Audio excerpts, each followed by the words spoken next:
হ্যাঁ, কি হয়েছিল?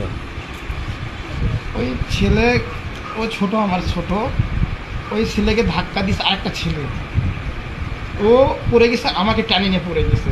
তারপরে আমি আপনার হচ্ছে নৌকাতে যখন যাব, আমি এক সেকেন্ডের জন্য ভাবলাম যে নৌকা ধরতে যাই আমি ফ্যানের বাড়ি খেয়ে ছিন্ন বিচ্ছিন্ন হয়ে যাব। আমি তখন আগে সাইডে গেছি, দেখি ও আমাকে বলতেছে দাদা আমি সাঁতার যাই না বাসা। তখন আমি ওর কাছে গেছি, প্রায় আধা ঘন্টা থেকে আমি ওর সাথে স্ট্রাগল করতেছি। ও যে ভাসে থাকা সেটাও জানে না। আমি বারবার বলতেছি ভাসে থাক ভাই, ভাসে থাক, আমি পারবো তোকে নিয়ে। আমি যতটুকুন অব্দি ওকে চেষ্টা করেছি বাঁচানোর। তারপরে দেখলাম শেষ মুহূর্তে যখন কেউ আগায় আসতেছে না, আমি বারবার অনেককে ডাকছি, কেউ আগায় আসেনি। উপর থেকেও ডাকছি, পাশে দিয়ে নৌকা গেছে তাকেও ডাকছি, কেউ আগায় আসেনি।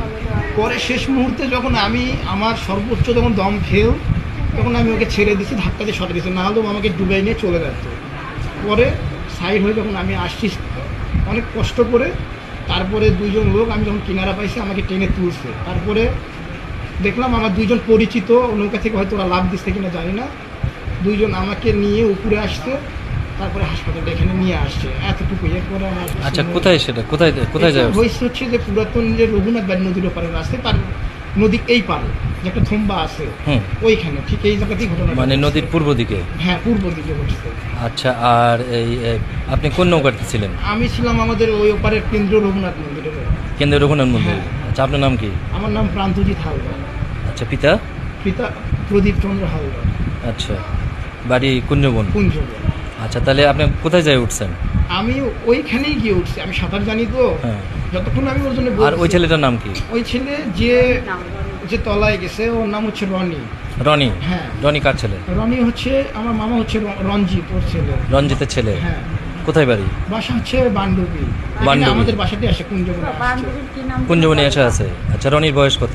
ওর বয়স ক্লাস 9-এ পড়ে এখন। ক্লাস 9-এ পড়ে? তো রনির খোঁজ পাওয়া যায়নি এখনো? না, এখন ও আর জীবিত নাই, মারা গেছে।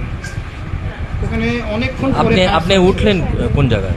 আমি ওইখানেই, মানে ওই যে থম্বাটা আছে পুরাতন যে থম্বা, যে মিটারে যেটা, আমি ওইখানেই কষ্ট করে গেছি। যে ইয়েরা ওই ডুবুরিরা খুঁজতে ছিল। আমি যতক্ষণ আমার সেন্স ভালোভাবে আছে, তখন যখন আমি কষ্ট করে কিনারায় আসছি, তারপরে একজনকে নেমে যেতে দেখছি, যে নেমে গেছে ডুবুরি, ও ওর সাপোর্ট নিয়ে নামে গেছে। ওকে, ওই দাদাকেও আমি চিনি ভালোভাবে, পরে নেমে গেছে। রনিকে পাওয়া যাচ্ছে না? রনিকে তখনই হতো লাগছে, নদীতে স্রোত আছে না। আচ্ছা, আপনি হাসপাতালে কখন আসলেন? আমাকে আমার দুজন ভাতিজা আছে, ওরা কষ্ট করে ভ্যানে করে নিয়ে আসছে। এত কিছু হওয়ার 1 ঘন্টার মধ্যে আমি হাসপাতালে আসতে পারছি। মানে এখন থেকে কতক্ষণ আগে? কতক্ষণ, 1 ঘন্টা হয়ে গেছে। 1 ঘন্টা? হ্যাঁ।